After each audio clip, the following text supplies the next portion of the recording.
রাষ্ট্র পরিচালনা থেকে গবেষণাগার, আদালত থেকে আকাশপথ, আজকের যুগে মেয়েরা যেখানে ঘরের গণ্ডি পেরিয়ে নিজের মেধা ও পরিশ্রমে ছুঁয়ে ফেলেছে প্রতিটি সম্ভাবনার ক্ষেত্র, সেখানে সমাজের গোঁড়ামি ও পরিবারের চাপের বলি হয় এক তরুণীর স্বপ্ন ও স্বাধীনতার। মাত্র 18 বছর বয়সে চন্দ্রিকাকে হতে হয় নির্মম হত্যাকাণ্ডের শিকার। ভারতের গুজরাটের বানাসকাঠার মেয়ে চন্দ্রিকা চৌধুরী সম্প্রতি national eligibility entrance test NEET পরীক্ষায় 478 নম্বর পেয়ে উত্তীর্ণ হন চন্দ্রিকা। স্বপ্ন ছিল ডাক্তার হবেন, মেডিসিন নিয়ে পড়বেন, কিন্তু সেই স্বপ্ন শুরুর আগেই সমাজের গোঁড়ামির দোহাই দিয়ে নির্মমভাবে ভেঙে দেয় তারই পরিবার। জানা গেছে প্রেমিক হরেশের সঙ্গে বসবাস করছিলেন চন্দ্রিকা, আর এটাই শেষ পর্যন্ত কাল হয়ে দাঁড়ায় চন্দ্রিকার জন্য। চন্দ্রিকার পরিবারের প্রবল আপত্তি ছিল তার প্রেমের সম্পর্ক এবং স্বাধীনভাবে থাকার ইচ্ছার প্রতি।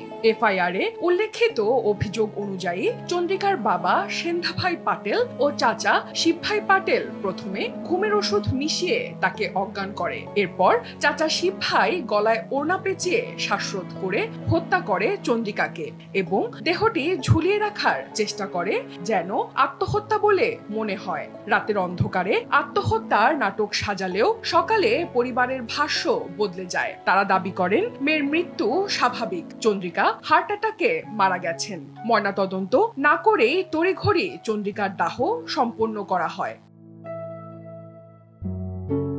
ভুক্তভোগের সঙ্গে প্রেমের সম্পর্কে ছিলেন হরিশ চৌধুরী, কিন্তু পরিবার এই সম্পর্ক মেনে নেয়নি। তারা অন্য কারো সঙ্গে চন্দ্রিকার বিয়ে দিতে চাইছিলেন। পরিবার যে রাজি হবে না তা আগেই জানতেন চন্দ্রিকা এবং এ বিষয়ে হরিশকে জানিয়েছিলেন। জীবন বিপন্ন হতে পারে এমন আশঙ্কায় 24 জুন রাতে হরিশকে তিনি বার্তা পাঠান যেন তাকে পরিবারের কাছ থেকে নিয়ে যাওয়া হয়। এসে আমাকে নিয়ে যাও, না হলে আমার পরিবার আমাকে জোর করে বিয়ে দেবে। যদি আমি রাজি না হই তারা আমাকে মেরে ফেলবে, আমাকে বাঁচাও। হরিশকে এমনই বার্তা পাঠিয়েছিলেন চন্দ্রিকা। এর কয়েক ঘন্টা পরই বাড়িতে পাওয়া যায় চন্দ্রিকার নিথর দেহ।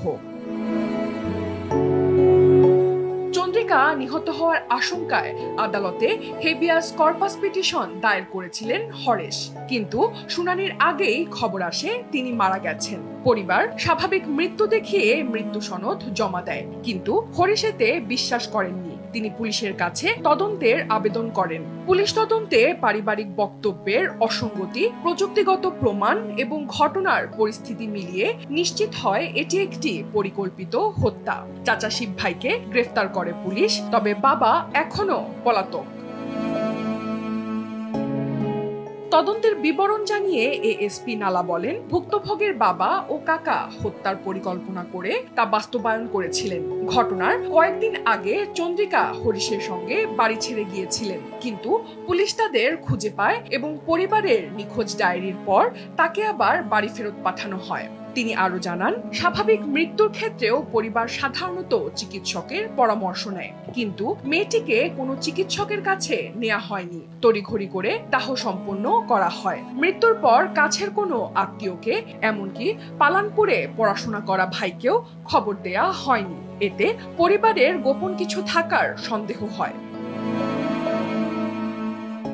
চন্দ্রিকার প্রেমিক হরেশ চৌধুরী জানিয়েছেন, মৃত্যুর মাত্র 2 সপ্তাহ আগে তারা একটি লিভ ইন এগ্রিমেন্টে স্বাক্ষর করেছিলেন। হরেশ বলেন, সে শুধু মেডিসিন পড়তে চেয়েছিল, আমরা কাউকে কোনো ক্ষতি করছিলাম না, শুধু শান্তিতে থাকতে চেয়েছিলাম। গোঁড়ামি এবং তথাকথিত সম্মানের নামে কারো জীবন কেড়ে নেয়া কখনো ন্যায়সঙ্গত নয়। চন্দ্রিকার শেষ বার্তা আমাকে বাঁচাও সমাজের জন্য একটি সতর্ক বার্তা, যেন আরেকজন চন্দ্রিকা কখনো বিনা অপরাধে হারিয়ে না যায়। অনন্যা দাস, দেশ টিভি।